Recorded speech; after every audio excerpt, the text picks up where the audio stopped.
اور اس کے باغ کے اندر ہر قسم کے پھل موجود ہو، وَأَصَابَهُ الْكِبَرُ، اور فرمایا جو باغ کا مالک ہے اسے بڑھاپا پہنچ جائے، وَلَهُ ذُرِّيَّةٌ ضُعَفَاء، اور اس کے لیے اولاد ہو ضعفاء بہت زیادہ کمزور،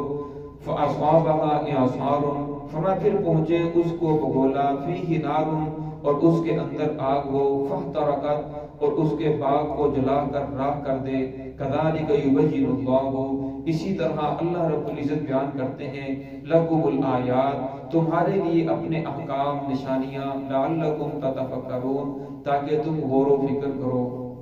اللہ رب العزت نے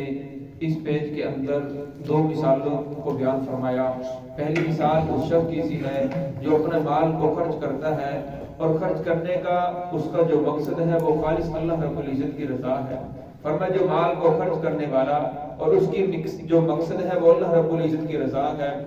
وَتَثْبِيتًا مِنْ أَنفُسِهِمْ، اور اپنے نفس کی اصلاح ہے۔ اب نفس نہیں چاہتا کہ انسان سارا دن محنت مشقت کرے اور اس کے ذریعے پھر مال کماتا ہے اور شام کو اٹھا کر کسی اور کو دے دے۔ یہ نفس بہت انسان کو بار بار منع کرتا ہے، نفس انسان کو خرچ کرنے سے روکتا ہے۔ فرمایا وہ تثبیتا من انفسہم، اپنے نفس کی اصلاح کے لیے پھر بھی وہ آدمی خرچ کرتا ہے، اموالہم ابتغاء مرضات اللہ، تاکہ اللہ رب العزت کی ذات اس سے راضی ہو جائے۔ اللہ کی رضا کو تلاش کرنے کے لیے وہ آدمی اپنے مال و دولت کو خرچ کرتا ہے، اس کی جو نیت ہے مقصد ہے خالص اللہ رب العزت کی رضا ہے۔ فرمایا اس کی مثال کمثل جنت بربوۃ، فرمایا اس باغ کسی ہے جو باغ بلندی کے اوپر ہو، اور فرمایا اس کے اوپر بارش برسے موسلادھار بارش، فرمایا وہ باغ اپنے پھل کو دگنا کر دے تو بہت زیادہ پھل آئے، جتنا پھل پہلے آتا تھا اس سے بھی دگنا ہو جائے، اتنے زیادہ پھل لے کر آئے۔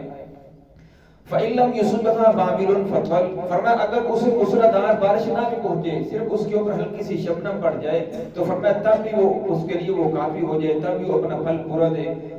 آگے فرمایا واللہ بصیر بما تعملون، جو بھی تم عمل کر رہے ہو اللہ رب اسے دیکھنے والا ہے، یعنی تمہارے ارادوں کو، تمہاری نیتوں کو، تمہاری سوچ کو، تمہارے کردار سے اللہ رب العزت کی ذات واقف ہے۔ یہ جو خرچ کر رہے ہو اس کا مقصد احسان جتلانا ہے، اس کا مقصد اس آدمی کو تکلیف پہنچانا ہے، اس کا مقصد شہرت مطلوب ہے، فرمایا اللہ رب العزت کو معلوم ہے۔ یہاں موسلادھار بارش سے مراد اس آدمی کا خوب خرچ کرنا ہے، اور فرمایا پھر اس اللہ رب العزت وہ باغ کو دگنا پھل لے کر آتا ہے۔ اس کا مطلب یہ ہے کہ قیامت کے اللہ رب العزت اس آدمی کو نامہ اعمال کے اندر بہت بڑا اجر عطا فرمائیں گے۔ اور فرمایا وابل فطل، ایک آدمی کے پاس پیسے اتنا زیادہ نہیں ہے، یہ ہے لیکن وہ خرچ کم کر رہا ہے، لیکن یہ خرچ جو بھی کرتا ہے اس کا مقصد خالص اللہ رب العزت کی رضا ہے۔ فرمایا اس کی مراد شبنم کی سی ہے کہ باغ کو ہلکی سی شبنم بھی پہنچ جائے، موسلادھار بارش نہ بھی پہنچے، فوار بھی پہنچ جائے، تب بھی اپنا پھل وہ پورا دیتا ہے۔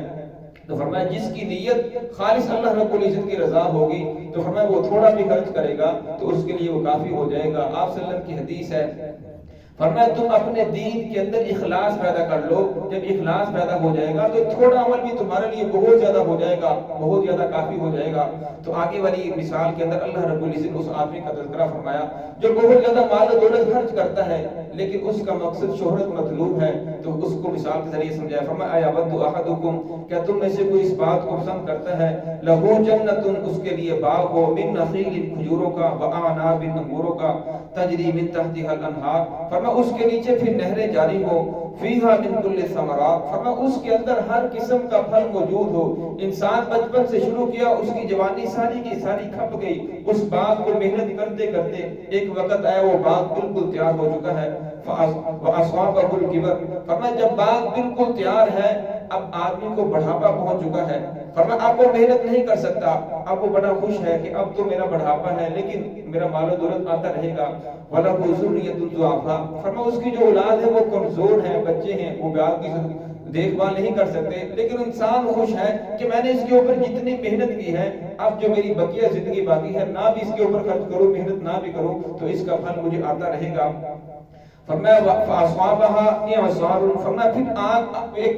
بگولا آتا ہے ہوا کا، فیہ نار، اس کے اندر آگ ہوتی ہے، فاحترقت، فرمایا وہ اس آگ کو جلا کر رکھ دیتا ہے۔ فرمایا اسی طرح یہ مثال اس آدمی کی سی ہے، اللہ رب نے مثال کے ذریعے سمجھایا، جو اپنے مال کو بہت زیادہ خرچ کرتا ہے اور ہر وقت خرچ کر رہا ہے، لیکن اس کا مقصد شہرت مطلوب ہے، یا خرچ کرتا ہے بعد کے اندر احسان جتلاتا ہے، یا خرچ کرتا ہے، یا